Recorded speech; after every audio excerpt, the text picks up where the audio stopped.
बिस्मिल्लाहिर्रहमानिर्रहीम। अस्सलाम वालेकुम। मैं अजमल रहीम आपका ये राहु काल और वी लॉग लेके आया हूँ।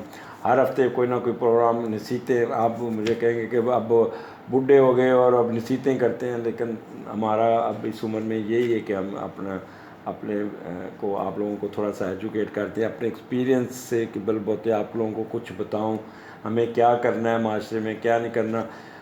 राहु काल का टाइम तो मैं आखिर पे बताता हूँ, लेकिन 3-4 बातें आपसे डिस्कस करना चाहता हूँ। आप अक्सर देखें कि 5 से 8 साल का बच्चा मोटरसाइकिल चला रहा है, उसकी वालदा पास बैठी है और वो बड़ी तेज़ी से जा रहा है और बड़ा और हमारे वो एक जज साहब होते थे, वो कहते थे क्या गिले गिले बच्चे मोटरसाइकिल पे बह जाते हैं। तो उनके बड़ी जू मैंने पा कि यानी उनका मतलब था पैदा होते ही ये बच्चों को मोटरसाइकिल पे फेंक देते हैं। तो मुझे नहीं समझ आती कि वार्डन किधर है। मुझे नहीं समझ आती वो जो हम रखे हुए हैं डॉल्फिन फोर्स, वो किधर है। हमारे टैक्स पेयर पे पलने वाले ये लोग हमारे माशरे को ये पूछ, अच्छा ये इनको अगर देखें साइड पर खड़े होकर ये सौदेबाजियाँ तो करेंगे, लेकिन किसी को रोकते मैंने अपने इर्द गिर्द एरिया में जब भी बाहर निकलता हूँ किसी को वार्डन को ये नहीं देखा कि को किसी का लाइसेंस चेक कर लें, किसी का वो चेक कर लें, अपना उम्र चेक कर लें, क्या लाइसेंस है क्या है। यानी कि कोई समझ नहीं आती, कोई कुछ नहीं सब पूछता, कोई कहने वाला नहीं। आप अपने बच्चे को एक मौत का लाइसेंस दे के बाहर भेज देते हैं, जाओ बेटा खुद भी मरो और हमें भी और दूसरों को भी मारो। और ये मीनार पाकिस्तान इसी की एक शाख थी कि जिसे कोई पूछने वाला कोई नहीं, कोई कुछ करने वाला नहीं। ठीक है, ये तो मुझे नहीं समझ आती कि हम टैक्स पेयर्स लोग। मुझे याद पड़ता है आज से 15 साल पहले मेरे ड्राइवर ने थोड़ा सा एक ब्रेक लगाई और एक बाबे को बड़ी मुश्किल से बचाया। तो वो बाबा बड़ा घूम के आया, ड्राइवर कहता गल सुन ना मुंडिया, जी सरकारी गड्डी लैके फिर रहे ना, ये साढ़े टैक्स पेयर थे, तो साढ़े पैसों का चलाता फिरता, तू चला कि मेरे। हालांकि उसकी गलती नहीं थी, लेकिन बाबा जी ने बात बड़ी अच्छी की। ये जो सरकारी बड़े बड़े ब्यूरोक्रेट्स हैं, जो बड़े बड़े ये हैं, ये कहाँ से, ये हमारे टैक्स पेयर पे पले हुए हैं और ये हमें नहीं सुनते।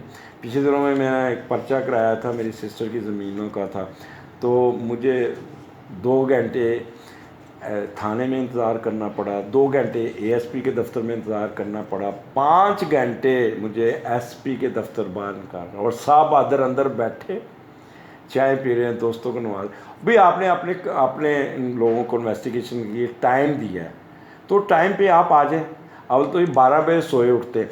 मेरी एक समझ नहीं आती कि डॉक्टर्स, मास्टर, टीचर सबको सुबह हाज़िरी लगती है उनकी अंगूठा, और फिर इन लोगों की हाज़िरी क्यों नहीं लगती। ये क्यों, ये कहाँ से आ गए इंसाफ के ये 12 बजे सोए उठे फिर रात तक दफ्तर लगाएं।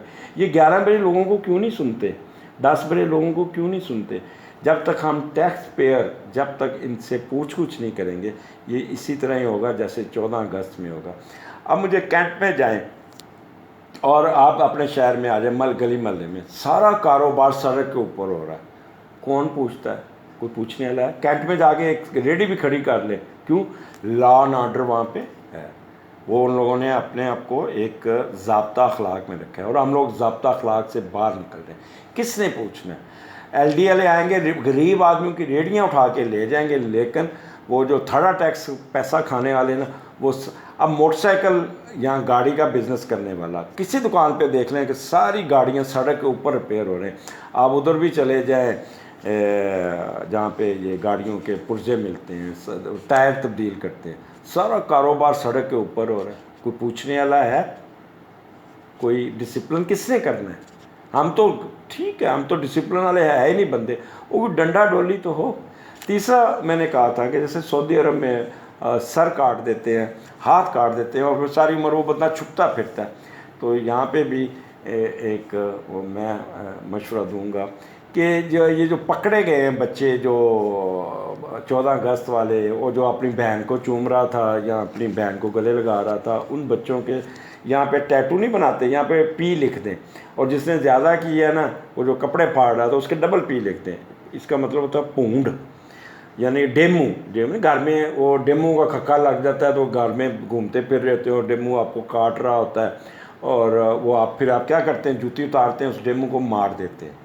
तो ये वो डेमू हैं जिनको आपने पूंडों को आपने माशरे में अब एक्सपोज करना है। नंबर 2, उनके पेरेंट्स को भी साथ टीवी पे दिखाएं और वहाँ पे भी लिख दें कि mother of pound, MOF, mother of pound, father of pound, ताकि वो अपनी शक्लें ना दिखा सकें। जो अपने बच्चों को मोटरसाइकिल दे के बाहर भेजते हैं, जा बच्चा जा मर जाके और जाके दूसरों को भी मारो, जा जाके पूंडी करो। किसी बच्चे को रोक के आप चेक कर लें, बदतमीज़ी करेंगे, आपसे आगे से लड़ने को पड़ेंगे।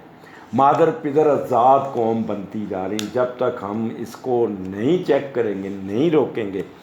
ये आप ये जो ऊपर बैठे ना, इनके तो बच्चे बाहर चले जाते हैं, बाहर पढ़ते हैं, उनको क्या परवाह के नीचे बच्चों की तरबियत भी करनी है, ये करनी है। टीचर को आप इज़्ज़त ही नहीं देते, टीचर को आप इज़्ज़त ही नहीं देते, वो उससे क्या आपको तरबियत करनी है। 2000-20,000 रुपये उसको तनख्वाह दे के करते हैं। और आपने जो पब्लिक डीलिंग के लिए आपने अनपढ़ बंदा रखा। आपको पता है तफ्तीशी जो होता है, जो जिसने इन्वेस्टिगेशन IO कहते हैं, वो एक स्पाई से हवालदार से बन के आता है। वो आपको, मेरा जो एक्सपीरियंस है कि जब भी मैंने कोई मसला गया, तफ्तीशी हमेशा उल्ट करेगा, जहाँ से पैसे मिलेंगे वहाँ पे काम करेगा। जब आप इन्वेस्टिगेशन चेंज करके किसी ASP लेवल पे जाएंगे ना, तो वो आपको वहाँ पे इंसाफ मिलेगा। तो ये भी देख लें कि यानी कि आपको हमेशा लो ग्रेड के हवाले कर देता है, वो आपको उसी अपने लेवल पे आपको डील करता है। ज़ाब्ता अखलाक की बात करूँगा कि ज़ाब्ता अखलाक होना चाहिए, कुछ ना कुछ तो होना चाहिए, कुछ ना कुछ तो हमें देखना चाहिए, पेरेंट्स को देखना चाहिए, टीवी पे कोई इस किस्म के प्रोग्राम होने चाहिए। ये विक्टिम ब्लेमिंग जो है ना, ये जो इस सबसे ज़्यादा negative role in victim blaming वालों ने कहा। अब मुझे एक चीज़ बताया, हमें उस वक्त गुस्सा क्यों नहीं आता जब आपको दूध पानी वाला मिलता है, आप उस वक्त उसको दुकान से उतारें, उसको कपड़े फाड़ें ना ज़रा, कि तेरा दूध में मिलावट की हुई है, तुमने खाने में मिलावट की हुई है, शौरमा में मरी हुई मुर्गियाँ मारी, आप उसके मुंह पे एक थप्पड़ मारें। और लड़कियों को तो आप पढ़ देते, चल ठीक है जो भी है, विक्टिम ब्लेमिंग तो आप करते हैं, लेकिन जहाँ पे आपने पूछना वहाँ पे पूछते नहीं। फ्रिज ठीक करने घर आता है बंदा, ठीक है, फ्रिज आपकी ठीक होती है, कहता रही 10,000 का वो लगेगा आपका, ये सड़ गया ये, हाँ, उसका गिरेबान क्यों नहीं पकड़ते आप कि तूने झूठ क्यों बोला, तुमने ये क्यों किया, उसको भी पकड़ के मारे। ये विक्टिम ब्लेमिंग छोड़ दें। ये जो सो कॉल्ड विक्टिम ब्लेमिंग वाले ना, ये चस्के लेने वाले जो लिखते हैं, मैं आपको ये कहूँगा आप ट्वीट्स पढ़े, जो गंदी लैंग्वेज हम यूज़ कर रहे होते हैं, गंदे लफ्ज़, गश्ती, कुत्ती, हरामजादी, ये वो, इस किस्म के अल्फाज, मुझे अब शर्म आ रही कि मैं रिपीट कर रहा हूँ। क्या हम बताना चाह रहे हैं अपनी नेशन को, क्या कुछ करना चाह रहे हैं, ये सारा कुछ यहाँ पे अभी से फुल स्टॉप लगा लें, नहीं तो हमारा हाल भी उसी तरह होगा जो इराक़ में हुआ, जो शाम में हुआ, जो ऐसी कौमें मार दी जाती थी पुराने ज़माने में, जिनको ये इस तरह के वो डिग्रेडेड। अल्लाह ना करे हमारे पे ये वक्त आए कि हम लोग के ऊपर हमारे पे भी बीमारी हो, कोई ऐसा कोई आ जाए जिससे हम लोग, अब आप देखें कोरोना ने पूरी दुनिया को तबाह किया, हमारे मुल्क को बचा के रखा। ये कुछ लोग ऐसे हैं जिनकी वजह से ये मुल्क बचा हुआ है, अदरवाइज़ जो हमारी हरकतें, 74 साल हो गए, हम अपने आप को अभी तक मैच्योर नहीं कर सके, अपने आप को कुछ कर नहीं सके। अच्छा, फिर नंबर आप कहते हैं कि आपका यानी कि कार वाला बेचारा, उसके घर में आ जाती है वो 500 रुपये की पर्ची या दूसरे पर्ची। ये जो चिंची वाले रिक्शे, ये मोटरसाइकिल वाले जो हैं, इनका कोई नहीं चलान वहाँ पे पकड़ के करते। बचपन में हम लोग देखते थे, साइकिल पे बैठे हो ना तो डर लगना कि ये सफ़ेद वर्दी वाला सिपाही हमें रोक के ना पूछे ना, वो भी हम लाइन क्रॉस करते थे, वो हमारे पास टिक टिक करता था, तो कहता आइंदा लाइन नहीं क्रॉस करनी। और अब इशारा खुलता नहीं है, आधी सड़क आगे गई होती है, और वो माशाल्लाह हमारा वार्डन साइड पे बैठे अपने जानू को मैसेज दे रहा होता है, जानू आई मिस यू, मैं जानू ये कर रहा होता है, और वहाँ पे दूसरे जानू मर रहे होते हैं। तो ये तो मेरा ये इस हफ्ते का वीलॉग था। अब आ जाए राहु काल। राहु काल वो टाइम है जिस पे आपने कोई मेजर डिसीजन नहीं लेना, कोई फ़ैसला नहीं करना, कोई काम नहीं करना, वो उल्टा पड़ जाएगा आपको दिन में।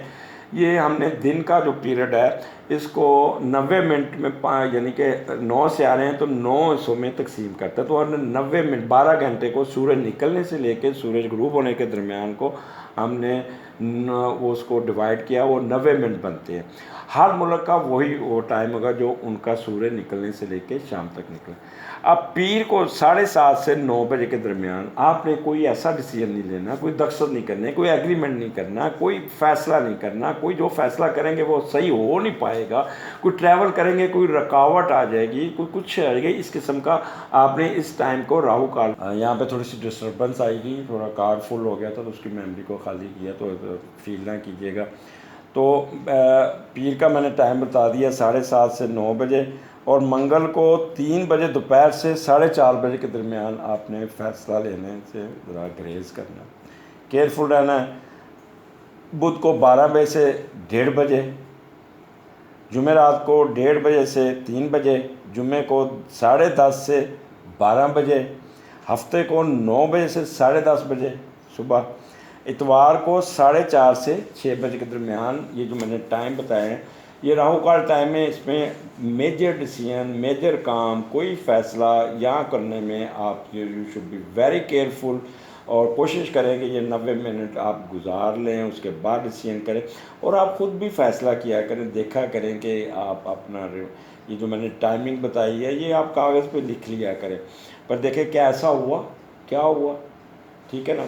तो अब आप इतने समझदार हैं कि रिसर्च करना भी सीखें आप। तो माशाल्लाह एक चीज़ बता दूं कि नेक्स्ट फ्यूचर में astrology will play very vital role.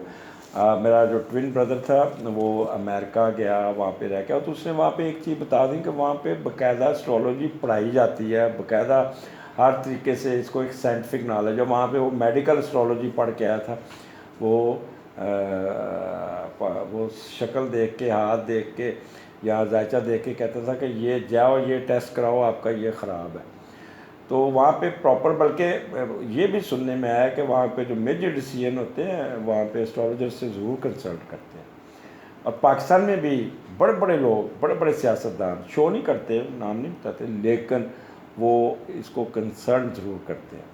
But unfortunately हमारे यहाँ क्वैक्स ने इसको तबाह कर दिया, इसने इसको, इस इल्म को ना ख़राब कर दिया। इस इल्म को थोड़ा सा कह लें कि इसका इतबार उठ गया, और फिर कुछ ने पैसे कमाने के लिए इसको मज़हब के साथ रिलेट कर दिया, ठीक है, और जी मैं ये कर दूंगा, वो कर दूंगा, कुछ भी नहीं है। देखिए एक गाइडलाइन है, डॉक्टर बताता है कि जी आपको शुगर होगी, अब आपने मीठी चीज़ें नहीं खानी, आपने वक्फे वक्फे से खाना खाना है। आपको ब्लड प्रेशर हो गया, नमक नहीं लेना, आपने दूध दूसरा पीना है, आपने मक्खन ये नहीं खाना। Astrology is the same thing, it's a prescription from the astrologer कि अब आपने ये केयरफुल रहना, ये बुरा वक्त आ रहा है, ये इसमें आपने केयरफुल रहना है, ये आपने बीमारी आ रही है तो यू शुड बी केयरफुल। आपका ENT का प्रॉब्लम आएगा तो किसी अच्छे से डॉक्टर को दिखाओ, वक्त पे दिखा लो, शायद ऑपरेशन से जान छूट जाए, ठीक है।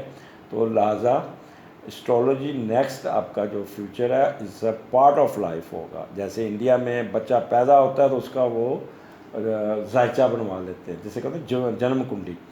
अब भी मेरे पास मोस्टली पेरेंट्स अपने बच्चों का जायचा बना के लेके जाते हैं, मैं 15-20 सफ़े लिख के देता हूँ और उनको कहता हूँ, और अपनी फैमिली में कोई बच्चा पैदा हो तो मैं उसको बंद लिफाफे में उसका जायचा बना के दे देता हूँ, ये गिफ्ट है मेरी तरफ से बेटा। वो जो पैसे देने होते हैं, गिफ्ट देना होता है, ये एक अलहदा गिफ्ट है, इसको संभाल के रखना। ये राजा अशफाक सरवर साहब थे तो उसके वालिद साहब ने पाकिस्तान बनने से पहले राजा अशफाक सरवर का जायचा बनाया था, वो लंबा सा पड़ था और रोल हुआ था। तो इसलिए ना इस चीज़ों पे थोड़ा सा आप सोचें और रिसर्च करें। अगले हफ्ते फिर मुलाकात होगी। आई एम सॉरी अगर मैंने कोई सख्त लफ्ज़ यूज़ कर लिया, कोई हार्ड वर्ड यूज़ किया वो मीनार पाकिस्तान के रेफरेंस से, तो एक नेचुरल कह लें कि एक ह्यूमन बीइंग पाकिस्तानी, क्योंकि हमारा बचपन जो हम लोगों ने बचपन गुजारा वो इस तरह नहीं था। वहाँ पर लड़के लड़कियाँ इकट्ठे खेला करते थे, दिमाग में कभी ये चीज़ें आती नहीं थी कि या अपोजिट सेक्स आपके साथ खेल रही है या कर रहे हैं। अब तो हम अपने बच्चों को, मेल बच्चों को भी बाहर नहीं खेलने जाने देते। अव्वल तो गवर्नमेंट ने तो सारे ग्राउंड ही ख़त्म कर दिए हुए हैं बच्चों के लिए, ठीक है, और कोई ज़ाब्ता अखलाक पे कोई काम नहीं होता। अगले हफ्ते फिर मुलाकात होगी। इस वीलॉग और राहु काल के बारे में कमेंट ज़रूर दीजिएगा और इसको सुनिएगा ज़रूर। अगले हफ्ते फिर मुलाकात होगी। अल्लाह हाफ़िज़।